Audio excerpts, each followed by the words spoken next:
Um, Now, in your opinion, what percentage of children should pick up an instrument and learn to play an instrument? Like, if you can look at, and that's a loaded question, but if you were to give it a number and say, yeah, I think, this percentage of children should at least attempt to learn to play an instrument. I feel like honestly everybody should give it a try, like, and see if it's something they're gifted at or they enjoy, and like it's something they're interested in. I think music is super powerful, even if you don't do it for a living and pursue it full time as a career. Like, just having that creativity and music, it really does something to your brain, helps you grow and think and expand. I feel like, and for kids, I think they should all have an opportunity to at least try and see if they're interested. Probably a small percentage will go on to like pursue it, but yeah. So I agree with you. I was curious when I was writing this down, how you would answer that, and I am of the same opinion that everybody should at least try it. Yeah. Right. Like you said, you may not become a Daniel Morris, or you may, and you won't know unless you try it. And for me, music, it means a lot of things. One of the things I love about music is that it really helps your creative side of the brain. Right. So the way I like to see it is, without the music, you still probably be creative. But I think once you introduce music, I think it starts developing it to a different level, perhaps maximizing that part of the brain. And then there's the raw emotion side of it where, you might play and then you see someone breaking down and crying, and it's just hard to contain that emotion. Can you talk a little bit about the emotion side of it? Because we can talk about creativity all day. You're awesome at that. What about that connection that is just so heartfelt and real, raw emotion? Yeah, I feel like that's hard to explain sometimes. Like when you're in the moment, like I was saying, when I'm in the moment, I feel that happening. Like it's magical, bliss, and it's incredible. Like, not every time that I perform, like I feel that, but I feel like so many people reach out to me and say, hey, like your music makes me feel something. Yeah. Like whether it's joy or peace or, just bringing them comfort during a hard time, or if they're going through an amazing time, it just lifts them up and brings them even more happiness. Like, I feel like it really can support whatever people are going through. Yeah, and absolutely. It's super important, and I think it brings people so much life.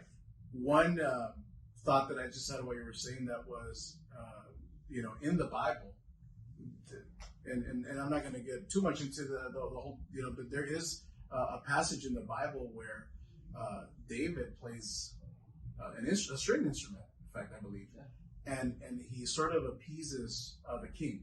Yeah. And to me, that's it. Like, going back thousands of years, you have someone who, hey, I don't know if he was distraught or he just wasn't, maybe he was not doing well up here in the mind, and he had someone, David, right, future King David, playing the instrument. I believe it was the harp, if I'm not mistaken, and that would soothe and calm him down. So it's amazing how it could do so many different things. It could bring joy, right? It could be happiness. So that's awesome. And we're almost done here, Daniel. How has technology made it easier to learn to play an instrument, and it's kind of a twofold question. So how has technology improved, if you will, or made it easier to learn to play an instrument? And also, how has it affected it in terms of reaching out to a larger audience? Yeah, it's really, the social media aspect and stuff is just changed the game for smaller artists like me. Like that could never have had like a career.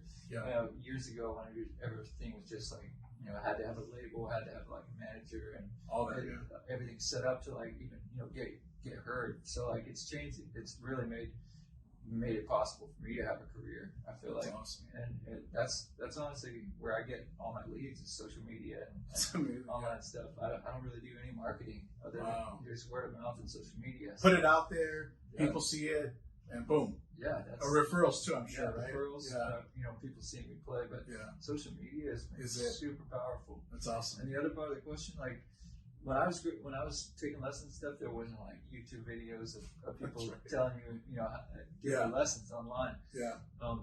I think it's really cool that there's so much access to that now. People can, if they want to get a lesson. Like there's people that do in-depth, training online and videos and even live, it's like Zoom stuff. Like, so there's a lot of options now. I mean, I think I do like having an in-person like teacher is the best. Absolutely. I would always recommend that because I mean, it changed my life having a private teacher. Yeah.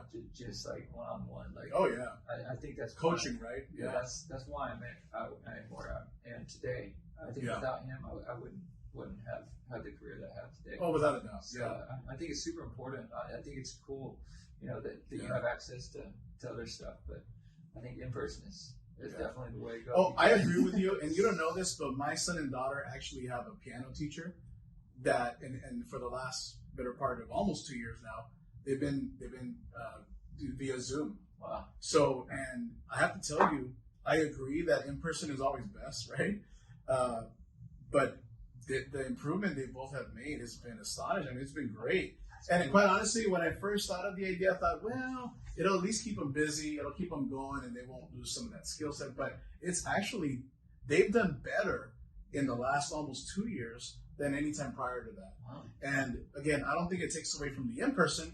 I just think they're a little bit older now, and for some reason it works. So if you're out there and you're thinking, does a virtual teacher, piano teacher, or any other instrument work? I'm going to say yes, because with our children, it's been phenomenal for them. So that's kind of going back to the question of technology, right? Technology is absolutely serving. Yeah, that's super cool to hear. I mean, I haven't seen that as much because I don't do any teaching. I just do performing. So I mean, I haven't seen the results of how that is. So it's good to hear. Like, it's that effective because I mean, I would have thought, just with how I was trained and stuff, like it would be a lot harder to get improvement. I think part of it is, just like commitment that it takes for you to practice and follow up. Our children do that, and I think that's part of the success.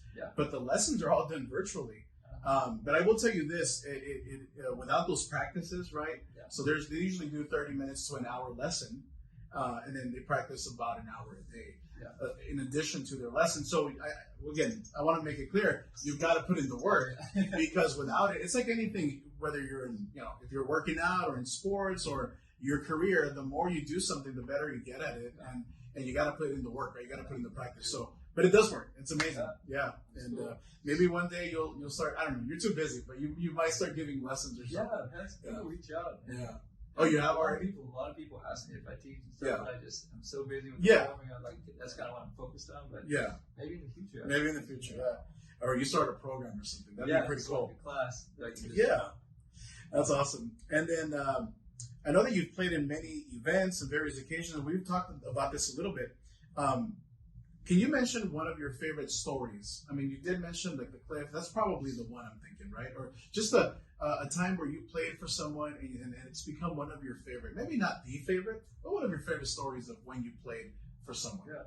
There's one in particular that has touched a lot of people and it was super special. I was playing for this older couple's 67th anniversary. And they were just the sweetest couple. Like, I mean, and that's it's still available via Instagram and I'm sure probably TikTok now, right? That one, man, I don't know, that moment, like, I'm so glad we captured it on video.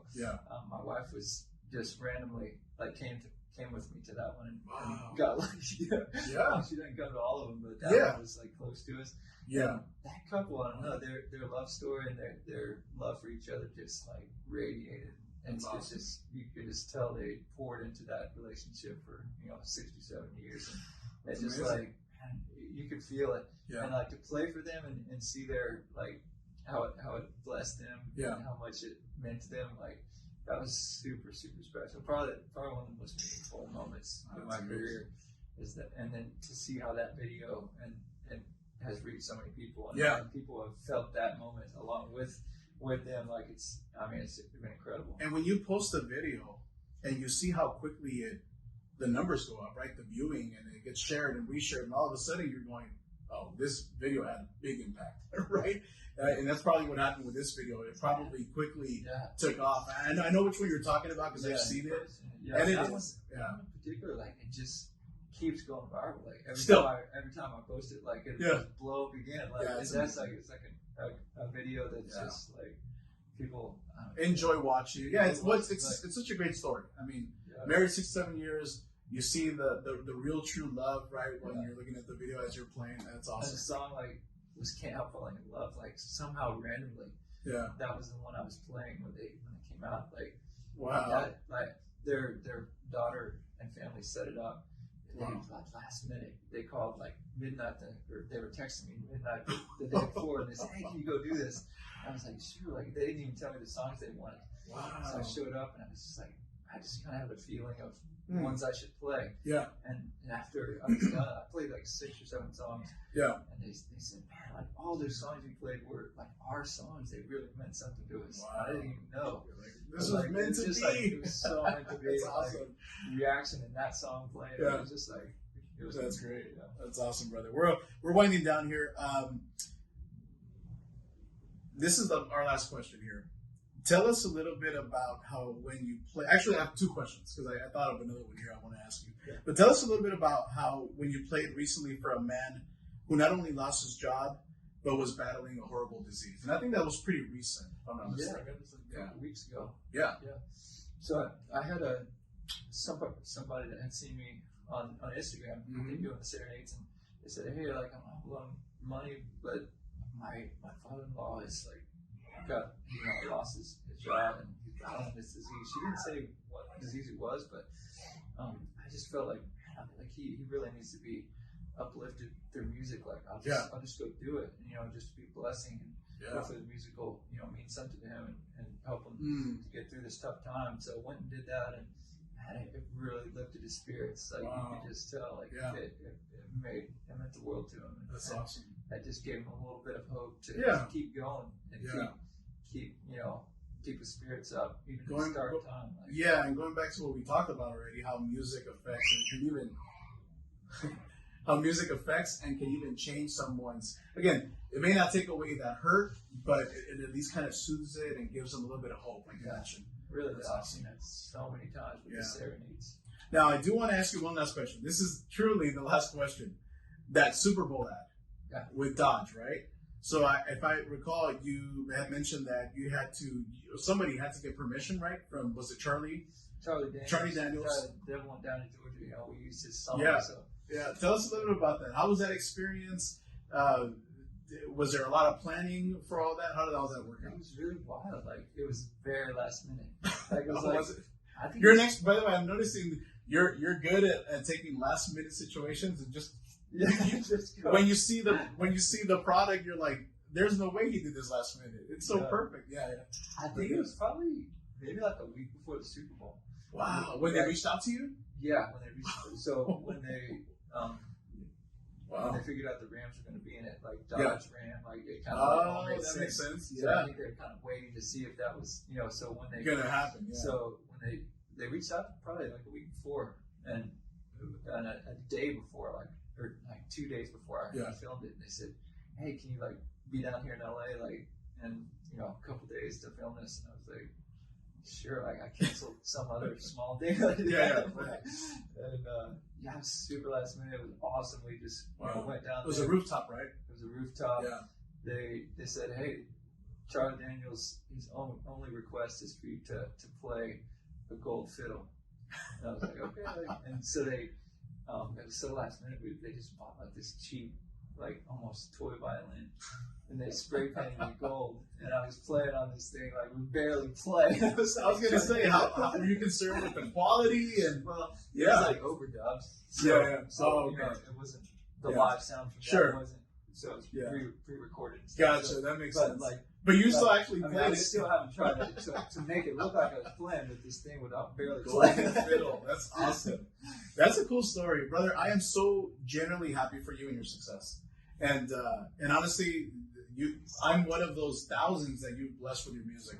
That's why I wanted Daniel on the show, man, because I want him to get even more exposure. I want to see that. Hopefully, maybe even this year, you're at the Grand Canyon playing. That would be awesome. I actually believe that's going to happen. I really do. I have a feeling, just the way things have been happening in your life, brother, because you let that fear, and I'm not saying you don't ever have fear. We all go through moments where we have fear, but you took that big fear of pursuing this passion, and you said, "I'm going to kick it out of the way, and I'm going to move forward." And that's going to bring more success, and I know it'll breed more. So happy for you and your family, brother. Hey, follow him on TikTok, follow him on Instagram, and also DanielMorrisMusic.com. Daniel, thanks for being on the show, brother. Good luck with everything. Take care. Yes, sir. Thank you.